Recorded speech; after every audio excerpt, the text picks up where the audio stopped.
Hi everybody, it's Becky with Icing on Top Becky's Cakes, and we're going to pipe some roses. I got a flower nail, put a little buttercream on it, and a sheet of square of wax paper. Pipe right in the middle, let it build up until you got a nice little cone in the center. Using the narrow end of this 124K tip, we're going to spin our flower nail and pipe it, and you can kind of just pull that around and then end it by pulling it down. And I'm going to do an up and down motion, keeping that narrow end straight up. And I usually do about 3 here. Oh, bless you, Lena. And then I'm going to slowly, as I do each layer of petals, that narrow end of the tip is going to be moving towards me, angling a little bit more with each time. That kind of opens up those petals. And then by the time you get to that last row of petals, it's going to be completely flat, almost completely flat, I should say. But see how I have a severe angle right here, and the petals are also a little bigger, and because you have more space to work with. I've also piped these roses directly on like a mini cupcake, and you can also do it on a large cupcake if you want to check out those 2 tutorials.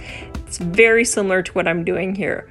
But see how I'm just going to slide in one last petal there, and that tip is almost completely flat. And that is how I make these roses. And these one I'm going to pop in the freezer. I'm just going to pull the wax paper and slide it onto a paper plate. And then once I get enough of them, I put them in the freezer until they're nice and hard. Then I can slide a little knife underneath it and then place it anywhere on my cake, and it's really easy to move around when they're frozen.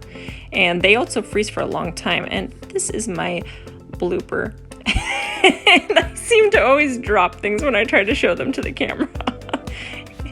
And whoop, there it goes. So back to the one that I didn't drop. I also wanted to let you know that the buttercream recipe I used for this one, the piping buttercream recipe, is the exact same one that I used to smooth on my cakes. It's my American buttercream recipe, and I'll put that link in down below.